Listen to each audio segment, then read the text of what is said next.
말씀입니다. 사도행전 14장 18절에서 19절에서 28절 말씀 우리 한 절씩 서로 교독하도록 하겠습니다. 19절 말씀 제가 먼저 읽겠습니다.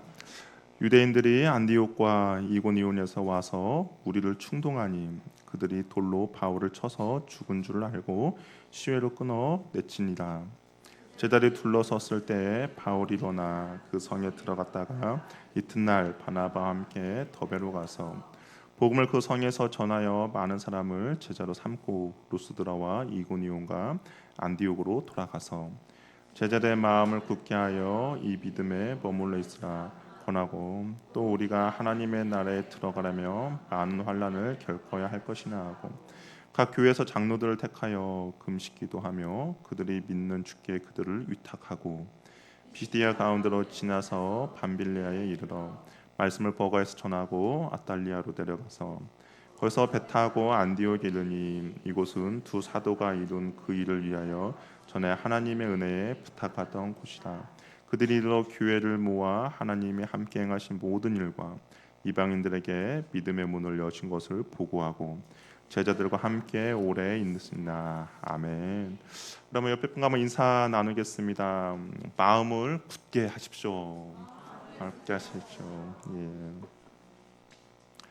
우리 하나님의 은혜에 맡겨진 인생이라는 제목으로 말씀을 전하도록 하겠습니다.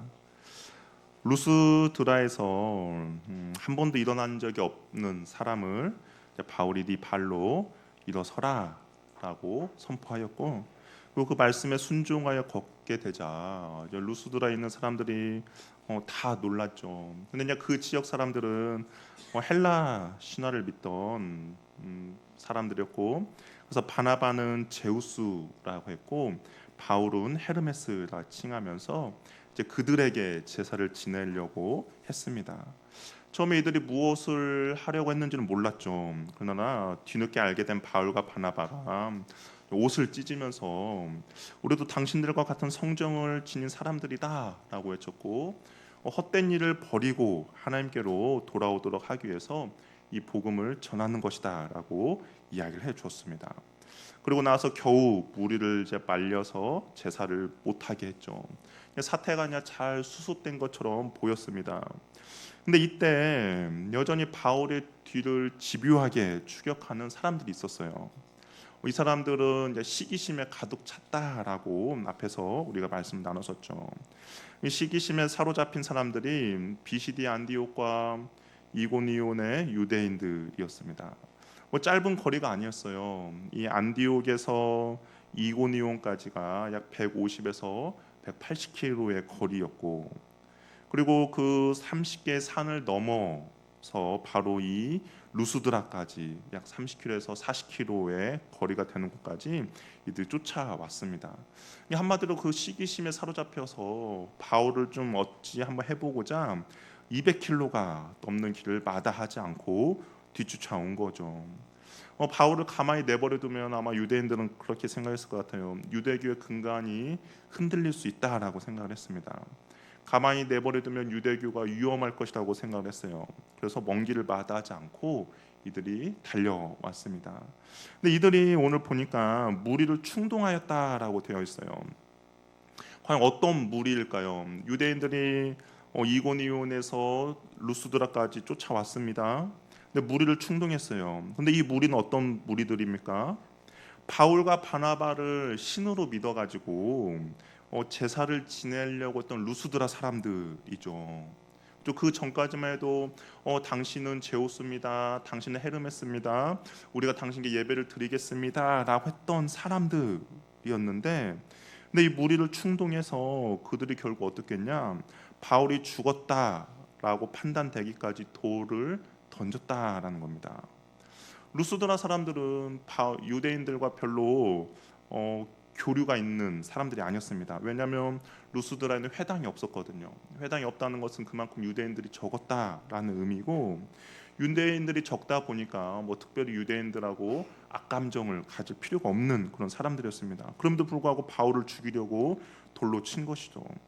여기서 충동하다라는 단어가 어떤 단어냐면 설득하다라는 말이 있어요. 그러니까 시기심에 사로잡힌 사람들, 비시디의 안디옥과 이고니오에서 온 유대인들이 루스드라 사람들을 설득했다라는 겁니다. 바울을 신봉하던 루스드라 사람들이 과연 무엇에 설득당해서 이 바울을 돌로 쳤을까? 왜 이들이 갑자기 돌변했을까? 누가는 여기에 대해서 자세하게 기록하고 있지는 않아요. 그냥 충동된 사람들이 바울을 돌로 쳤다라고만 하고 있습니다. 근데 우리는 한번 생각해볼 추측을 한번 해볼 수가 있죠. 여기가 아니지만 사도행전의 다른 부분에서 이와 유사한 사건이 하나 있습니다. 우리 사도행전 19장을 보면 바울이 이제 에베소라는 지역에서 하나님의 복음을 전하게 됩니다. 근데 이 에베소라는 지역은 로마의 대표적인 도시이거든요. 다산과 풍유의 신 아데미의 신전이 있습니다. 이 신전이 너무나도 크고 화려해요. 그러다 보니까 한마디로 사람들 말하면 성지라고 할 수도 있죠. 그러니까 많은 사람들이 에베소에 와서 이 아데미 신을 섬기는 것이죠. 그러면 이게 아데미 신전이 크고 이 아데미 신을 섬기면 또 부수적으로 어떤 사람들이 있겠습니까? 그 아데미 신을 팔아서 살아가는 사람들이 있겠죠. 아데미를 이용해서 돈을 버는 사람들이 있을 것입니다. 여기 보니까 은으로 아데미 신상을 만들어요. 그리고 아데미의 신전의 모형을 만들어서 팝니다. 근데 바울이 그 우상의 도시 에베소에 가서 하나님의 말씀을 전합니다. 그러면서 이렇게 해야죠. 많은 사람들이 복음을 받아들이게 되고 우상이 빼지지 말라고 하니까 그 아데미 신을 섬기던 사람들이 돌아서죠. 복음에 따라서. 그러자 세공업자들이 사람들을 선동하여 바울을 죽이려고 했어요. 그런데 그 선동하는 내용이 무엇이었냐? 우리 사도행전 19장 24절에서 27절 말씀을 한번 같이 읽어보도록 하겠습니다. 한번 읽어볼게요. 시작.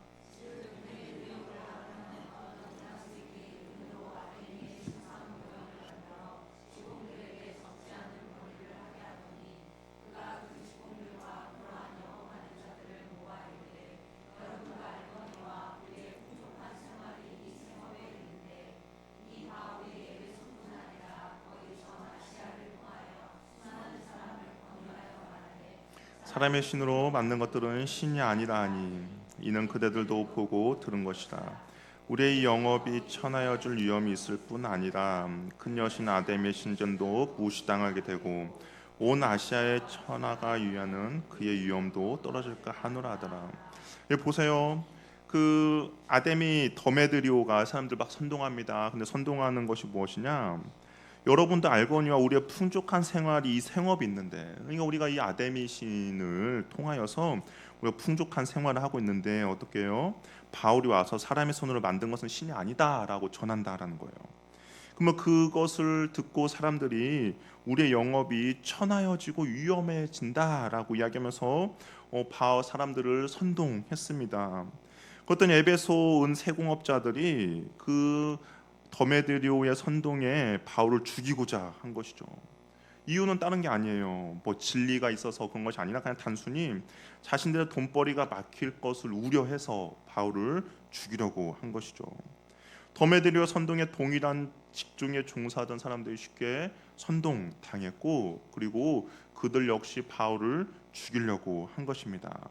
옳고 그른 것을 따지기보다는 그냥 자신들의 돈벌이 먹고 사는 문제에 있어서 바울이 전하는 복음이 장애물이 되었기 때문인 것이죠. 그러면 우리가 루스드라 사람들도 우리가 한번 생각해 볼 수 있죠. 왜 이 사람들이 전까지만 해도 바울을 신성시하고 예배를 드리는 그런 신적 존재로 대접했는데 왜 갑자기 돌변했는가?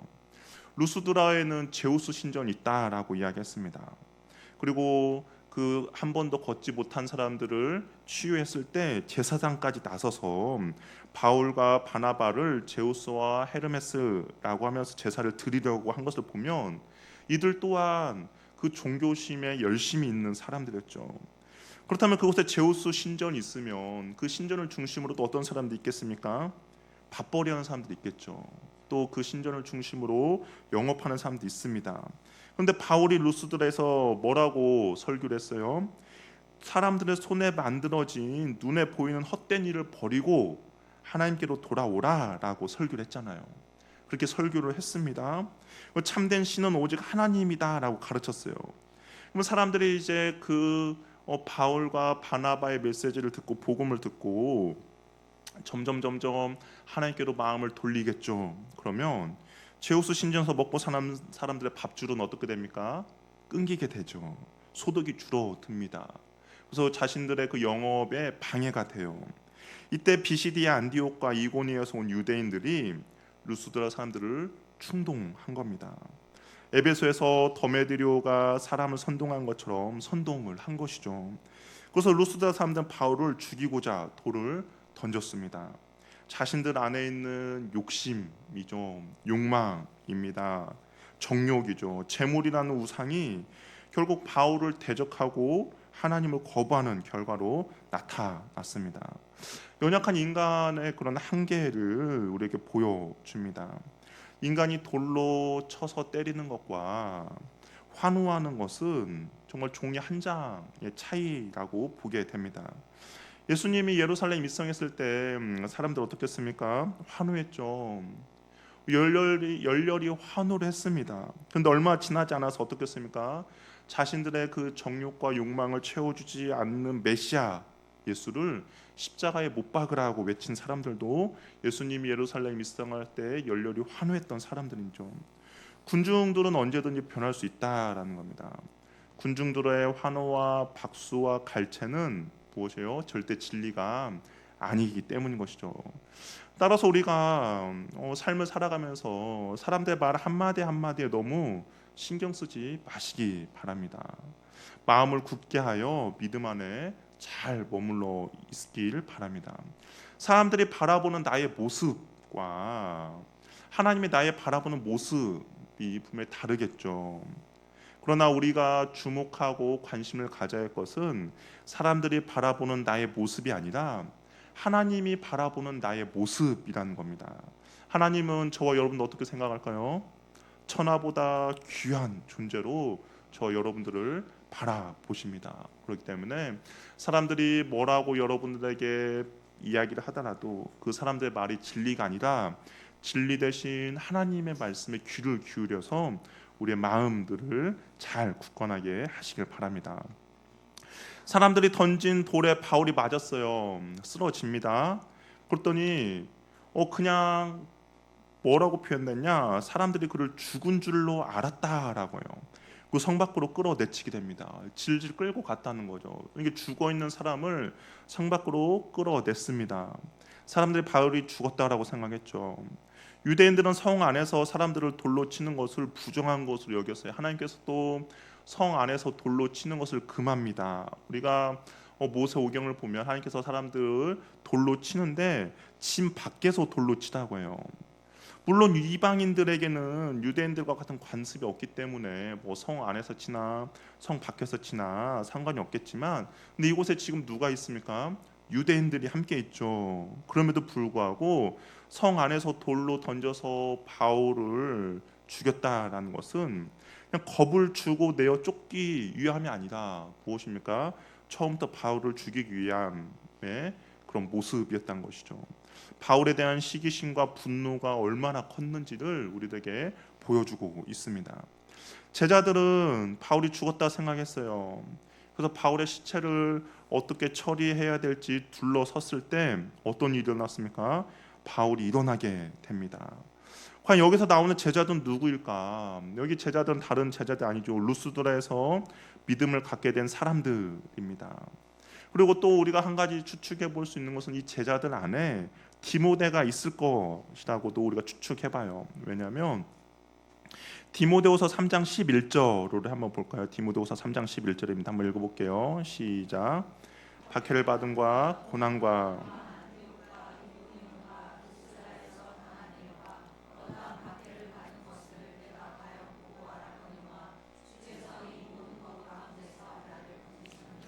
바울이 디모데에게 편지 쓰면서 안디옥과 이고니온과 루스드라에서 당한 일과 어떤 박해 받은 것을 네가 과연 뭐예요? 보고 알았다라고 이야기합니다. 그러니까 아마 이 제자들 그룹 안에는 디모데도 있었을 것이라고 생각을 해요. 2차 전도여행 때 디모데를 만났을 때 누가는 이 디모데를 제자라고 소개하고 있기 때문입니다. 제자들 무리 중에 디모데가 포함되어 있음을 우리가 한번 생각해 볼 수 있는 거죠. 이 바울이 모든 것 가운데 나를 건지셨느니라라고 아까 디모데 3장 11절을 이야기했잖아요. 근데 이 말한 이유가 왜 모든 것들 가운데 나를 건지셨다라고 했는가? 이 건지셨다라는 것은 내 스스로 일어날 수 없는 거잖아요. 누군가가 외부에서 나를 도와줘야 건져내는 것입니다. 근데 20절을 보면 그래서 바울이 제자들 둘러섰을 때 바울이 일어나라고 이야기합니다. 근데 이 일어나라는 단어가 스스로 일어났다가 아니라 누군가 일으켜 세웠다라는 의미가 있어요. 이게 바울 사람들이 바울에게 돌을 던졌습니다. 그 돌을 맞고 쓰러졌어요. 그런데 이 일어났다는 것이 바울이 이제 정신을 차리고 일어났다는 것이 아니라 누군가가 바울을 일으켜 세워 주었다라는 것이죠. 그래서 바울은 그 사건을 기억하면서 모든 환난 가운데 하나님이 나를 건지어 주셨다라고 이야기합니다. 몸에 맞아 온몸이 상처와 피투성이가 되었죠. 바울이 하나님께서 바울을 일으켜 세워 주었습니다. 사람들이 생각할 때 이 바울이 이때 완전 죽은 것처럼 되었는데 하나님께서 다시 한번 그를 세워 주었다라고 그렇게 이야기를 하고 있어요. 근데 일어나자마자 바울이 한 행동이 무엇인가? 20절 뭐라고 되어 있어요? 바울이 일어나 그 성에 들어갔다라고 되어 있습니다. 일어나자마자 조금도 주저하지 않고 그 성의 도로 들어갔어요. 그 성은 어떤 성입니까? 루스드라 성이죠. 루스드라 성은 어떤 성이에요? 방금 전까지 바울을 돌로 던져서 바울을 죽인 사람들이 득실거리는 곳이 바로 루스드라입니다. 이 바울이 돌에 맞아서 몸이 성할 리가 없죠. 여러분 혹시 돌에 맞아 보셨습니까? 옛날에 막 장난으로라도 돌도 던지고 돌싸움도 했다라고 해요. 지금 그렇게 하면 난리 나지. 옛날에는 놀 것이 없으니까 그렇게 놀았다고 합니다. 근데 돌에 맞아서 사람이 정말 죽을 정도다 그러면 성할 리가 없죠. 온몸이 상처와 피투성이입니다. 가능하면 먼 곳으로 도망하여 몸을 추스리는 것이 시급하죠. 그런데 왜 무모한 짓을 바울이 벌이고 있습니까? 왜 자신이 돌에 맞아서 자신을 죽이고자 하는 사람들이 여전히 루스드라 성에 있는데, 그런데 하나님께서 일으켜 세워 주셨어요. 하나님께 정신을 깨워 주었습니다. 그러면 다른 곳에 가서 몸을 추스리고 있어야 하는데 바울이 향한 곳은 어디냐? 바로 루스드라 성으로 다시 돌아갔다라는 겁니다. 이유는 무엇이겠습니까? 간단하죠. 주님의 사랑 때문이죠. 자기에게 베풀어 주신 그 하나님의 은혜 때문입니다. 왜 어떤 사랑이 그 바울을 다시 루스드라로 가겠는가? 보잘것없는 자신을 위해 모든 것을 내어주신 그 주님의 사랑이 바울을 다시 루스드라로 들어가게 만들었죠. 바울은 어느 누구보다 자신이 죄인 중에 괴수라고 고백합니다. 예수를 부정했고 교회를 핍박했고 그리스도인들을 연행하여 투옥하며 심지어 죽이기까지 한 폭도였어요. 그런데 이런 바울에게 예수 그리스도의 구원의 은총을 베풀어 주셨죠. 그래서 그는 일평생 그 은혜에 힘입어서 살아갑니다. 때로는 포기하고 싶죠. 사람이기 때문에 포기하고 싶습니다. 뒤로 물러나고도 싶어요. 그리고 되돌아가고 싶은 마음도 있습니다. 그럼에도 포기하지 않고 뒤로 물러나지 않고 되돌아가지 않는 이유는 무엇이냐? 주께서 나에게 베풀어 주신 그 사랑이 크기 때문인 것이죠. 그 사랑에 내가 조금이나마 보답하기 위해서 힘들지만 아프지만 그 길을 걷는 것입니다. 주의 사랑에 온전히 매여 있기에 가능한 행동이라는 것이죠. 우리 로마서의 바울이 그렇게 고백하지 않습니까? 환난이나 공고나 박해나 기근이나 적신이나 위험이나 칼이나 이 모든 것들이 있을지라도 그리스도 사랑에서 끊을 수 없다라고 이야기를 하고 있는 것이죠.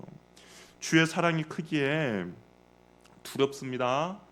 그러나 그 두려움에도 루스드라 성으로 다시 들어간 것이죠. 자신이 전하는 복음이 무엇인지를 몸소 사람들에게 보여주기 위함인 것이죠. 우리가 좀 뒤에 가면 살펴보겠지만 바울이 그 또 각 성을 돌면서 이야기해요. 뭐라고 이야기하냐면 마음을 굳건하게 하라고 이야기합니다. 그러니까 자신이 전하는 복음이 무엇인지를 루스드라에 있는 사람들에게 보여주기 위해서, 그 복음을 믿고 따르는 사람들의 모습이 무엇인지를 보여주기 위해서 기꺼이 두렵지만 루스드라 성으로 들어간 것이죠. 그래서 루스드라에서 복음을 전하고 이튿날 140km 정도 떨어진 더베로 가서 복음을 전합니다. 많은 사람을 제자로 삼게 돼요. 그리고 혹시 지도, 세준 형제, 우리 지도가 준비되었을까요? 예. 그래서 이제 전하게 되는데, 우리 한번 그 지도를 생각해 보면 더베라는 지역에서, 아니면 그 성경책 앞에 있는 지도를 좀 살펴보세요. 예, 더베라는 지역에서 오른쪽으로 조금만 가면 다소라는 지역이 있습니다. 우리 다소 하면 뭐가 생각나세요? 다소, 길리기아 다소, 누가 생각납니까? 뭐 미소된장국 생각나요. 길리기나 다소하면 바울의 고향이잖아요. 바울이 내가 길리기아 다소에서 태어났고, 그쵸? 그거 다소입니다. 그러니까 그 덥에서 조금만 더 가면 길리기아 다소예요. 그리고 다소 밑에 뭐가 있습니까? 시리아 안디옥이 있습니다. 이게 바울이 지금 있는 곳에서 오른쪽으로 꺾어서 가면 오히려 더욱더 편한 길로 갈 수가 있어요. 그런데 바울은 그것을 선택하지 않아요. 어떻게 생각하느냐? 다시 한번 자신이 왔던 그 전도 여행지를 다시 한번 가야겠다라고 결심을 합니다. 우리 21절 말씀 우리 한번 읽어보도록 할게요. 읽어보겠습니다. 시작.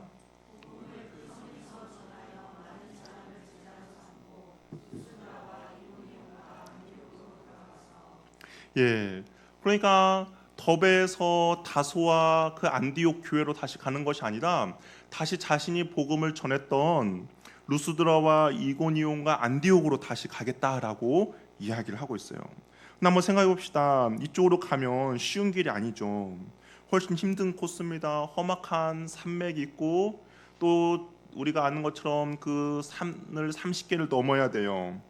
뭐 지형이 힘들 뿐만 아니라 또 누가 있습니까? 루스드라, 이고니와 비시디, 안디옥에는 바울을 죽이고자 하는 사람들이 여전히 그 성 안에 머물러 있는 것이죠.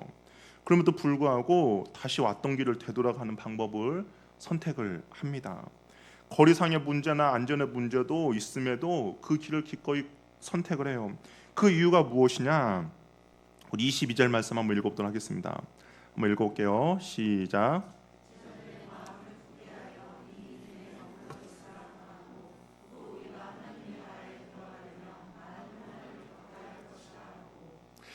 그 길을 선택한 것은 다른 것이 아니에요. 22절의 말씀을 전하면서 제자들의 마음을 다시 한번 굳세게 해주기 위해서입니다.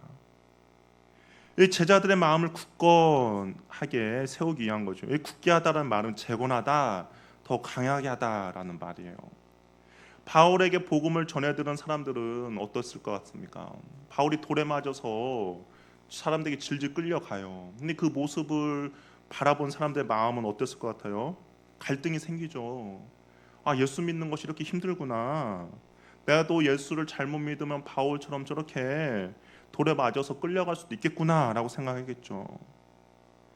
그리고 바울이 사람들에게 쫓겨나는 모습을 보았죠. 이고니온에서 그 유대인들이 사람들을 선동해서 바울을 돌로 치려고 하니까 바로 쫓겨납니다.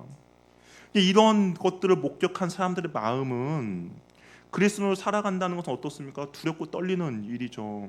마음에 갈등이 있습니다. 그래서 바울이 다시 그러니까 자신이 편하기 위해서는 그 원래의 길이 아니라 자기의 고향과 그쪽으로 가는 것이 자신이 편한 일이지만, 자신이 힘들고 불편함에도 불구하고 다시 왔던 길로 간 것은 다른 것이 아니라 그 지역을 돌아가면서 사람들의 마음을 다시 한번 굳세게 해주기 위한 것이죠. 주변의 상황과 환경이 흔들리지 말고 그리스도께 더 단단히 여러분의 마음을 붙들어 매라하고 권면하기 위한 겁니다. 이 마음이라는 것은 어떻습니까? 외부의 영향을 많이 받아요. 마음이라는 것은, 마음은 그냥 가만히 있는 것이 아니라 외부의 어떤 영향을 받느냐에 따라서 우리의 마음이 쉽게 움직입니다. 그렇죠? 여러분, 만약에 뭐 내가 전혀 먹을 뭐 그런 관심도 없어요. 근데 누군가가 어떤 음식이 맛있다 아 이거 내 인생의 음식이다, 꼭 맛보야 한다. 그러면 여러분 어떻습니까? 여러분 마음이 한번 먹어봐야겠구나 그런 생각이 드는 거죠. 그러니까 우리의 마음은 가만히 있는 것이 아니라 외부 영향이 많이 받습니다. 우리 모세오경을 봐도 사람들이 어떻게 해요? 이 가나안 땅 우리가 갈 수 없다라고 하니까 아마 여호수아 갈렙보다 더 많은 사람들이 우리는 가나안 땅 갈 수 있다라고 생각 아마 그 사람들은 아 그래 갈 수 있구나라고 생각해 줄 수도 있어요. 그런데 더 많은 사람들이 갈 수 없다라고 하니까 그 사람들이 갈 수 없구나라고 마음을 움직인 거죠. 이 마음은 항상 외부의 영향을 많이 받습니다. 그러니까 바울이 그리스도께 더욱더 너의 마음을 굳건하게 하라고 권면하는 것이죠. 예수님께서도 네 마음을 다하고 목숨을 다하고 뜻을 다하여 주 너의 하나님을 사랑하라고 이야기했습니다. 근데 처음에 뭐라고 이야기해요? 마음을 다하라라고 이야기합니다. 목숨보다 마음을 먼저 언급하세요. 왜 그러냐? 마음이 있어야 목숨도 바칠 수 있기 때문인 것이죠. 하나님께 마음을 드린 사람이 있다면 하나님을 위해서 목숨도 기꺼이 드릴 수 있습니다. 그런데 마음이 목숨을 이끌고 가기 때문인 거죠. 그런데 마음이 없으면 어떨까요? 아무리 멋지고 화려하고 좋은 것도 하기 싫어요. 내 마음이 없으면. 그러나 마음이 있으면 어떻습니까? 도시락을 싸들고 말려도 어떻게 해요? 기어이 합니다. 마음이 있으면 그렇게 하는 거죠. 그러면 참된 믿음은 다른 것이 아니에요. 하나님 앞에서 나의 마음을 굳게 세우는 것입니다. 갈등의 상황 가운데 나의 마음을 다시 한번 다지는 거죠. 결심을 하는 겁니다. 우리가 아침마다 말씀을 묵상하고 시작하는 이유가 무엇이에요? 내가 오늘도 죄의 유혹 가운데 어떤 상황과 환경 가운데 나의 마음이 흔들리지 않고 주님 앞에 바로 서 있도록 말씀 묵상을 통해서 결심하는 거, 결단하는 겁니다. 마음이 가는 대로 따라가는 것이 아니라 그 길이 힘들어도 어려워도 마음으로 결정하고 다짐하고 굳세게 하는 거예요. 그래야 그 우리의 마음을 붙잡아야만이 그 힘든 길도 기꺼이 갈 수 있기 때문인 거죠. 그래야 바른 신앙을 할 수 있기 때문에 바울이 이 마음을 굳게 하라고 이야기합니다. 사단은 어떻게 해서든지 우리를 믿음에서 떨어뜨리고자 우리의 삶을 흔듭니다.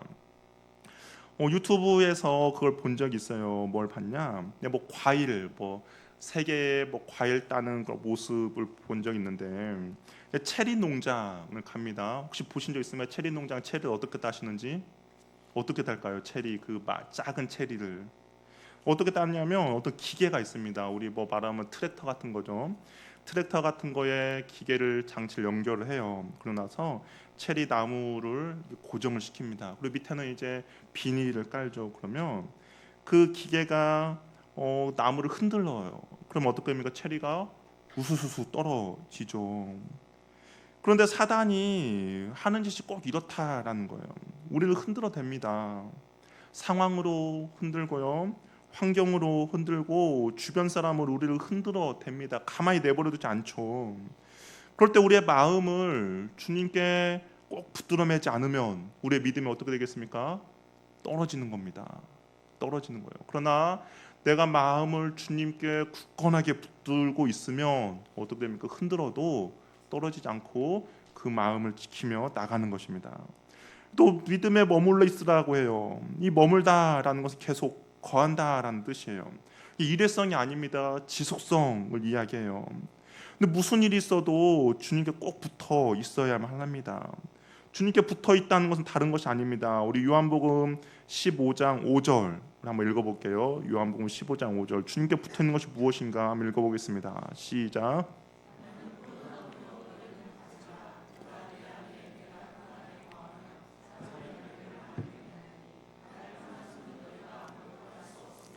붙어 있는다는 것은 주님 안에 머물러 있는다는 거예요.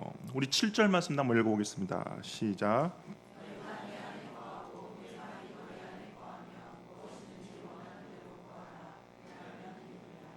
그러면 주님 앞에 거하는 것은 어떤 의미겠습니까? 내 말이 너희 안에 거하는 거죠. 말씀 안에 머무는 겁니다. 예수님께 우리가 꼭 붙어 있어야 하는데 붙어 있고자 할 때 우리들에게 필요한 것은 무엇이겠습니까? 인내죠, 인내. 우리가 주님 앞에 꼭 붙어 있으려는데 여기 보면 말씀과 열매를 맺으며 나가는 겁니다. 그러면 우리가 열매를 맺기 위해서는 어떻게 해야 돼요? 참고 견디려고 인내해야 합니다. 그래야 열매를 맺을 수 있죠. 우리가 예수님께서 네 가지 비유 이야기하면서 열매 맺는 그 마음밭을 이야기할 때 그냥 씨앗이 옥토밭에 떨어지면 열매를 맺을 것이라고 이야기하지 않습니다. 그 열매를 맺기 위해서 주님께서 전제 조건이 있어요. 참고 견디고 인내해야 열매를 맺는다라고 이야기합니다.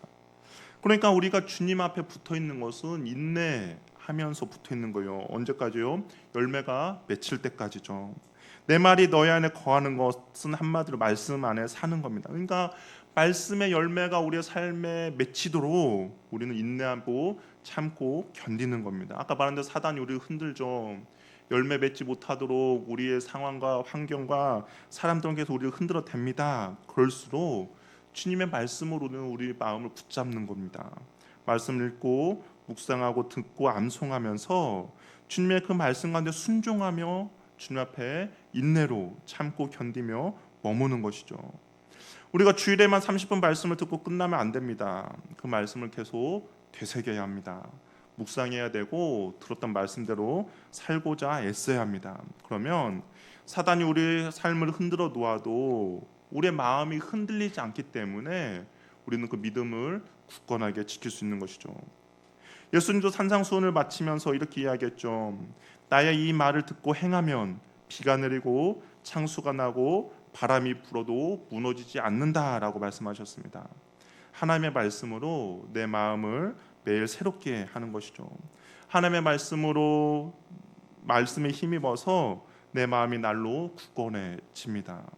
그렇게 해야 되는 이유가 다른 것이 아니에요. 바울이 뭐라고 이야기합니까? 22절에 하나님 나라에 들어가려면 많은 환난이 있기 때문이다라고 이야기합니다. 사단이 우리의 삶을 흔들어 댄다는 거예요. 환난으로 인하여서 우리의 믿음을 떨어뜨린다는 겁니다. 절망케 하고 낙심케 한다는 거예요. 신앙생활을 하기 어렵게 만든다는 겁니다. 그럴 때 내가 마음을 잘 붙잡지 못하고 내가 말씀 안에 잘 머물지 못하면 뒤로 물러나게 되고 떨어지게 되고 낙심하게 된다라는 거죠. 환난을 참고 견디고 인내할 수 없게 됩니다. 그러면서 결국에 믿음을 버리고 세상으로 도망가는 거죠. 신앙생활하다가 관두신 분들의 이야기를 들어보면 대부분 이런 이야기해요. 어떤 환난과 고난이 있었다라는 거죠. 내 삶 가운데서 정말 힘든 일이 있었다는 거예요. 그런데 그 힘듦의 삶 가운데서 믿음이 약해져서 신앙생활을 그만둔 사람들이 많다라는 겁니다. 믿음을 굳건하게 하지 않고 믿음에 머물러 있지 않으면 언제든지 사단의 유혹을 받아서 우리도 세상으로 머물게 된다라는 것이죠. 그리고 또한 바울과 바나바는 각 교회 복수의 장로들을 세우게 됩니다. 교회를 든든히 세우기 위함인 것이죠. 어떤 기준을 세웠는지는 말하고 있지 않아요. 그러면서 그들을 세우고 금식하며 기도합니다. 그리고 장로들을 어떻게 합니까? 주께 맡아 지도해달라고 기도해요. 누구에게 맡겼다는 거예요? 예수님께 맡겼다는 거죠. 교회는 탁월한 리더가 아니라 교회 머리 대신 예수님께서 맡아주셔야 교회는 교회다워질 수 있는 것이죠. 교회에서 리더들의 역할은 서로 기도하며 자신의 삶을 주께 온전히 맡기며 교회 머리 대신 예수님을 잘 섬기며 경배하는 겁니다. 맡긴다라는 것은 말씀 가운데 온전히 순종하는 것이고 하나님을 온전히 신뢰하는 거죠. 온전히 신뢰해야 하나님께 맡길 수가 있죠. 그렇게 부탁한 후 바울 일행은 이제 자신들을 파송해준 안디옥 교회로 돌아오게 됩니다. 근데 바울이 누가가 이 안디옥 교회를 참 독특한 표현을 써서 이야기를 해요. 26절에 보니까 안디옥 교회라고 이야기하지 않고 뭐라고 이야기해요? 그 일을 위하여 전에 하나님의 은혜에 부탁하던 곳이라고 이야기합니다. 여기서 부탁하다라는 단어도 앞에 장로들을 하나님께 맡기다라는 단어와 동일한 단어를 사용하고 있습니다. 안디옥 교회가 바울과 바나바를 파송할 때 그들의 모든 것을 하나님께 위탁했죠. 그러니까 안디옥 교회가 기도를 했는데 하나님께 뭐라고 했더니 이 바울과 바나바의 모든 것들을 주님께서 책임져 달라고 위탁을 했습니다. 바울과 바나바는 하나님의 은혜에 부탁이 되었죠. 즉 바울과 바나바가 선교 여행을 떠날 때 안디옥 교회가 그들을 하나님의 은혜에 부탁했습니다. 왜 하나님의 은혜에 부탁했습니까? 교회가 해줄 수 있는 것에 한계가 있죠. 뭐 따라다니면서 바울과 바나바의 뭐 재정을 채워주겠습니까? 아니 뭐 어려움 있을 때 안디옥 교회가 뭐 칼을 들고 방패를 들고 그들 막아줄 수 있겠습니까? 할 수 없죠. 그 선교에 한계가 있으니까 자신들의 한계를 알고 하나님께 이들의 모든 필요, 모든 능력, 모든 지혜, 모든 수단을 하나님의 은혜에 전적으로 안디옥 교회가 위임한 것입니다. 제가 이 말씀을 묵상하면서 중보기도가 뭘까? 과연 중보기도는 뭘까? 바로 중보기도가 이런 거죠. 하나님의 은혜에 맡기는 것이 바로 중보기도입니다. 내가 사랑하는 사람을 위해 해줄 수 있는 건 한계가 있죠. 여러분이 사랑하는 사람들 위해서 해줄 수 있는 게 뭐 무한됩니까? 아니죠. 24시간 365일 전부 따라다닐 수 없습니다. 아이가 갓난이면 그렇게 하겠지만 점점 자라면 불가능합니다. 그럼 어떻게 해야 됩니까? 하나님의 은혜에 맡겨야죠. 자녀를 하나님의 은혜에 맡기는 겁니다. 남편과 아내를 하나님의 은혜에 맡기는 거죠. 그럴 때 주님이 간섭해 주시고 인도해 주셔서 가장 선한 길로, 가장 좋은 길로 인도해 주십니다. 우리 목욕탕 가면 이런 문구 있죠. 맡기지 않으면 무엇이에요? 책임지지 않습니다. 우리가 주님께 맡기지 않으면 책임져 주지 않아요. 그러나 맡기면 어떻게 됩니까? 책임져 주시는 것이죠. 이 맡길 때 우리에게 필요한 것이 있죠. 무엇이 필요하겠습니까? 하나님의 전적인 신뢰가 있어야 되죠. 근데 주님에 대한 신뢰가 없는데 어떻게 맡기겠습니까? 그러나 주님께 신뢰가 있다면 우리는 언제든지 주님께 위탁할 수가 있다라는 겁니다. 바울과 바나바는 교회를 이제 모아놓고 하나님의 행하신 일을 또한 이방인들에게 복음의 문을 열어준 것을 이제 보고하게 됩니다. 우리 흔히 말하면 뭐 전도 보고 집회를 한 것이죠. 우리가 한번 1차 전도 여행 우리가 쭉 이제 살펴봤는데요. 한번 1차 전도 여행을 인간적인 관점으로 한번 생각해 봅시다. 인간적인 관점, 하나님의 관점의 인간적인 관점 어떻습니까? 쉽지 않은 여정이죠. 우리 한 개 팀을 꾸려서 갔는데 도망갔어요. 마가가. 그리고 또 말씀을 전했는데 사람들이 선동당해서 돌로 치려고 합니다. 또 험난한 산맥을 넘었어요. 또 말씀을 전했는데 실제로 돌에 맞아서 죽은 것처럼 됩니다. 그러니까 거리나 여러 가지 상황과 환경이 인간적인 관점으로 보면 험난하고 끔찍하고 정말 많은 우여곡절이 있죠. 그러나 이 일을 계획하시고 시작하신 하나님의 시선으로 보면 어떨까요? 하나님의 시선으로 그 사람들의 여정을 한번 보면 하나님께서 만세 전부터 당신의 자녀로 택하신 수많은 이방인들에게 구원의 은총을 베풀어 주신 사건이죠. 우리의 관점으로 보면 너무나 힘들고 어려워요. 그러나 하나님의 관점으로 보면 그 바울과 바나바의 여정 하나하나에 하나님께서 준비해 놓으시고 예비해 놓으신 그 영혼들이 있었고 그 영혼들에게 구원의 은총을 베풀어 주셨다라는 것이죠. 내 뜻과 계획대로 일이 잘 진행되지 않더라도 나의 계획이 무산되더라도 우리는 그것을 나의 시선을 바라보는 것이 아니라 그 일을 시작하고 계획하신 분이 여호와 하나님이라면 어떻습니까? 이해가 달라지는 것이죠. 모든 것이 협력하여 선을 이루게 될 것입니다. 바울의 1차 전도 여행은 하나님의 잃어버린 영혼을 찾기 위한 하나님의 준비하심과 하나님의 인도하심이었어요. 하나님의 준비하심과 인도하심 가운데 무엇이 있었습니까? 거기에 포기하지 않고 끝까지 충성하며 순종한 바울과 바나바로 인하여서 더 풍성한 열매를 맺게 되었던 것이죠. 우리도 마음을 굳게 하고 믿음에 잘 머물러 있으면 주님께서 우리를 통해서 일하실 것입니다. 주님이 우리를 통해서 계획해 놓으시고 예배해 놓으신 일들이 있죠. 그러면 우리는 주님께서 하실 일을 기대하고 대신에 주님께서 우리에게 요구하는 것이 있습니다. 무엇입니까? 끝까지 포기하지 않고 충성하는 겁니다. 우리의 마음을 굳게 다짐하는 것이며 우리가 주님의 말씀 안에 잘 머물러 있는 겁니다. 그럴 때 주님께서 우리를 통하여서 하시고자 하는 일들을 충성된 저와 여러분을 통해서 이루어 가실 것입니다. 때로 인간적인 관점으로 보면 너무나도 험난하고 끔찍하고 우여곡절도 많이 있고 굳이 이렇게 해야 되나라는 생각이 있을 수도 있겠지만 그 일을 계획하시고 시작하신 하나님의 시선으로 보면 이 일을 위해서 주님께서 나를 준비하시고 예비하셨구나. 이 일을 위해서 주님께서 오늘도 나를 사용하시는구나라고 우리가 알게 될 것입니다. 저 여러분들의 마음을 굳게 하고 믿음에 잘 머물러 있어서 주님 앞에 충성되고 순종하며 나아갈 때 주님의 크고 놀라운 일들을 보고 배우게 될 것입니다. 그러한 은혜를 누리는 저와 여러분 되기를 바랍니다.